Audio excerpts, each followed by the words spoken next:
Hello, my gorgeous, joyous Geminis. Welcome, welcome. It is Sachi, and I am here to do your guided healing.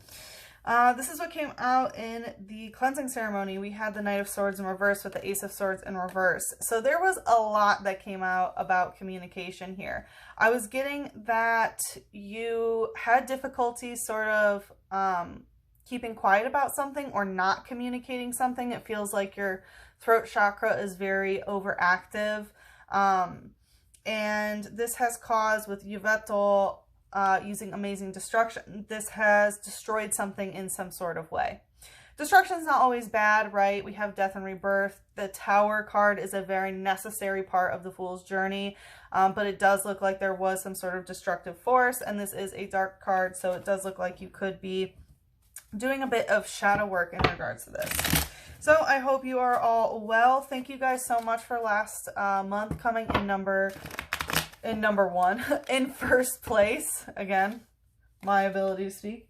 And you guys are number 4 this month. So you were just a couple votes away from being number 1 again. So I appreciate you guys with all of your support here. And just a reminder, the top 2 videos with the most likes will get a bonus reading later in the month. And also, I'm open for private readings again. All right, so let's see. What we're going to do is take a look into what are the emotional depths of the wound that you are healing. Then we'll take a look into what is keeping you stuck. And then we're going to see what you can do to get yourself unstuck. And then we'll look at some advice from the angels on how to heal this wound. So let's take a look at what's the wound here. Okay, we have the Wheel of Fortune pretty much coming out stuck, but upright in general, right? It's moving in the right direction, but it's kind of stuck. I feel like it's kind of, you know, moving slower than you would like in some sort of way. But the Wheel of Fortune is still on your side. I feel like there is some angelic help that is helping move the wheel forward. It's never fun to be breaking karmic cycles, right? I mean, some of them can be, perhaps, right? If you're afraid of fun and then you start having fun, yeah, that's, I guess, a good one to do. But most of them are really, you know, not the greatest time. It's not the most comfortable, I'll say. With the 8 of Cups in reverse, it looks like you're having difficulty walking away from emotions, right? 8 of Cups is when you realize, okay, I can't even have these emotions around anymore. I have to abandon them. In a way. Let's see. What's the light energy here? We have Steel energy in reverse. So I was also getting, when it comes to abandoning the cups, it's also knowing when not to abandon cups. It's sort of solidifying the ability to make that choice. With Steel energy in reverse, I'm getting energy of not having your cup stolen or not stealing someone else's. It's sort of leaving things where they belong in terms of emotions.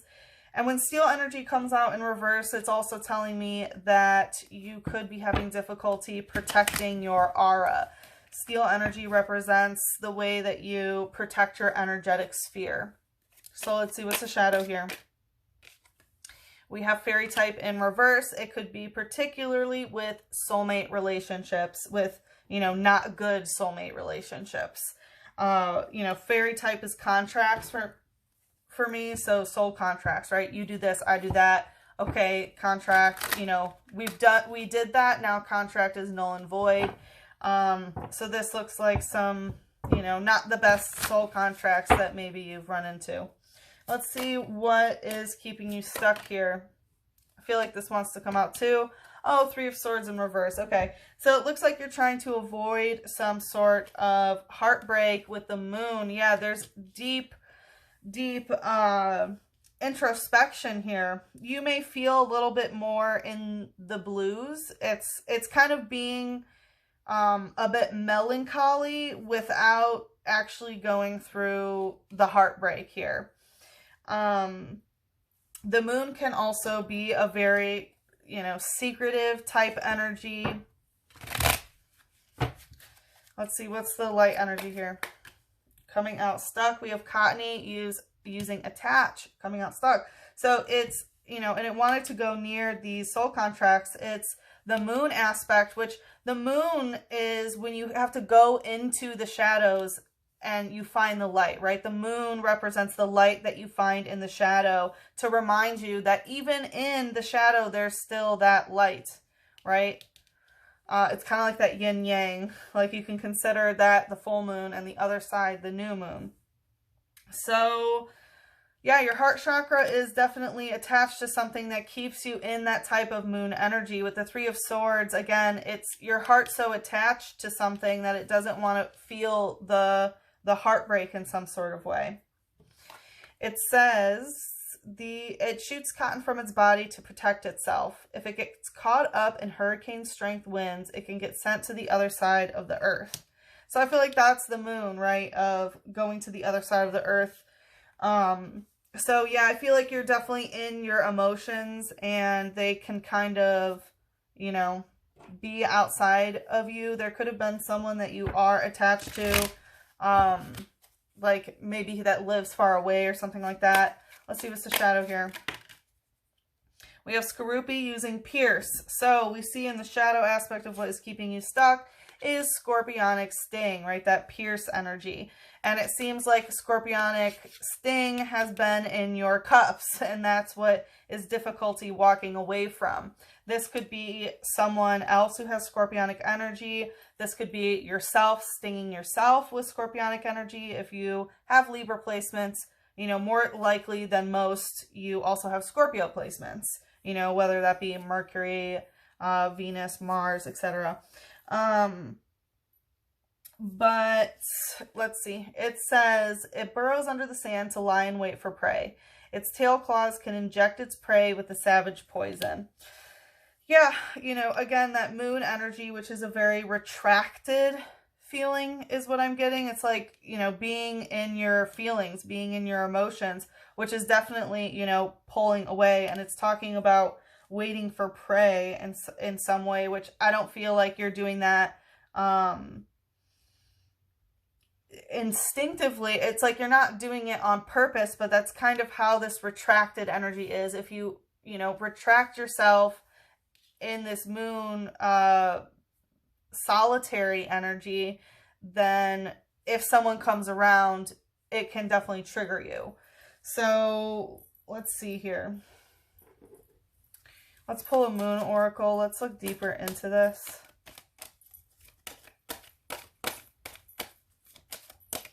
The thing that I'm getting is you have something to get off your chest here, and it might break a heart or something like that, but the truth is it's not going to actually hurt anybody. The Three of Swords in this deck represents, you know, they're not in her heart.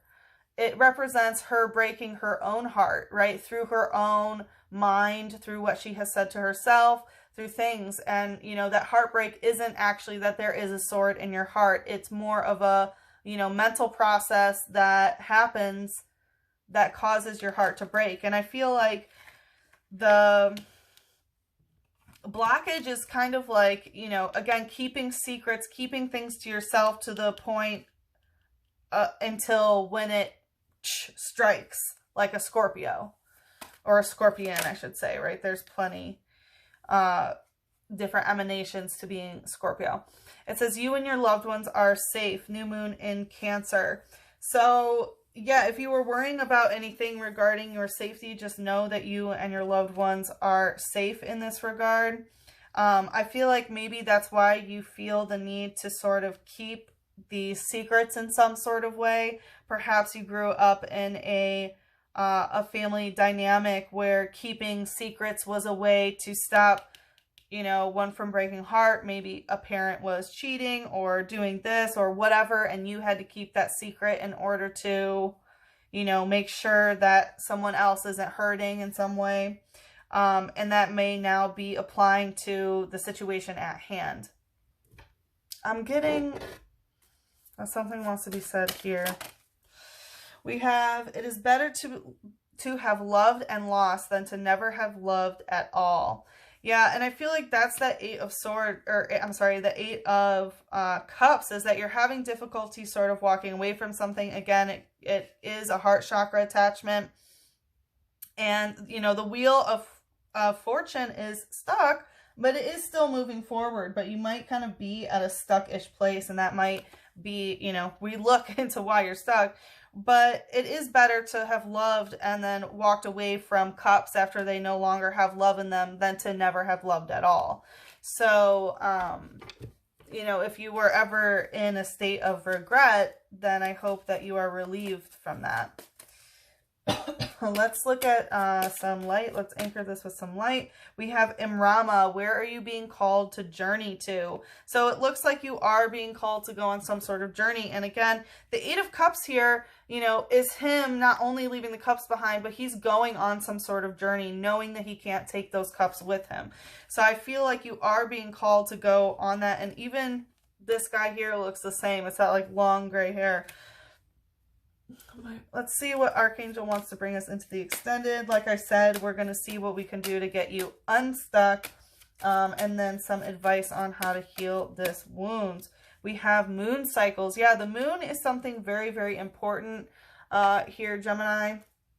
And so start noticing the way that your moon is. Maybe Gemini moons are here, but I feel like the lunar motions are a very, very important thing to be paying attention to right now, especially when we have a new and full moon. They might be very impactful.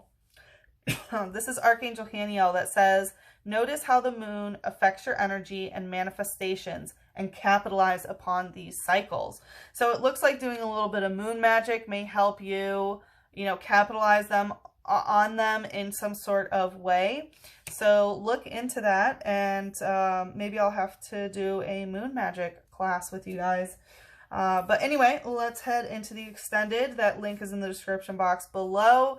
But if we part ways here, good luck with the situation. I'm sending you so much love, a big hug, and a kiss on your third eye. Mwah.